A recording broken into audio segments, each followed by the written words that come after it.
नमस्कार, मैं doctor PC आचार्य, सह आचार्य हिंदी विभाग, डॉक्टर बी.आर. अम्बेडकर राजकीय महाविद्यालय, श्री गंगानगर से आपसे एक बार फिर मुखातिब हूँ। पिछले व्याख्यानों में हम चर्चा करते आ रहे हैं हिंदी साहित्य के इतिहास की, और विशेषकर उत्तर मध्यकाल के उपरांत जब हिंदी में आधुनिक गद्य साहित्य परंपरा का प्रवर्तन हुआ। आज हम अपनी बात वहीं से प्रारंभ करते हैं। भारतेंदु हरिश्चंद्र का प्रभाव भाषा और साहित्य दोनों पर बड़ा गहरा पड़ा। उन्होंने जिस प्रकार गद्य की भाषा को परिमार्जित करके उसे बहुत ही चलता, मधुर और स्वच्छ रूप दिया, उसी प्रकार हिंदी साहित्य को भी नए मार्ग पर लाकर खड़ा कर दिया।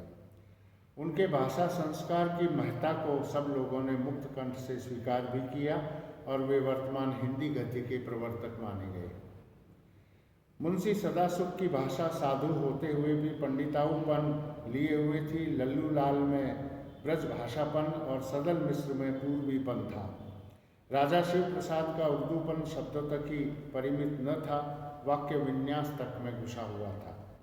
राजा लक्ष्मण सिंह की भाषा विशुद्ध और मधुर तो अवश्य थी, पर आगरे की बोलचाल का पुट उसमें कम न था।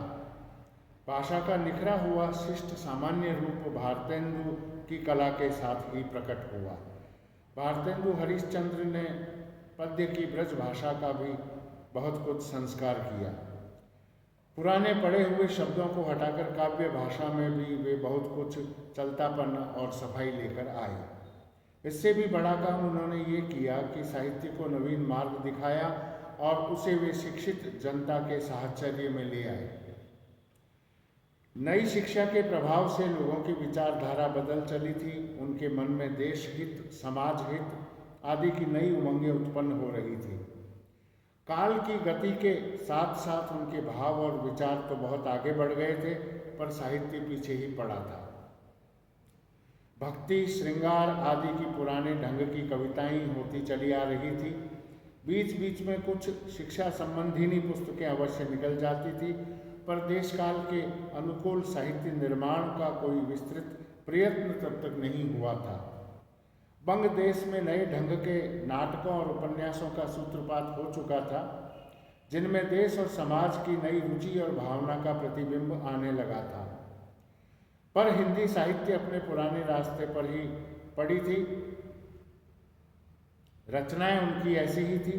भारतेंदु ने उस साहित्य को दूसरी ओर मोड़कर हमारे जीवन के साथ फिर से लगा दिया।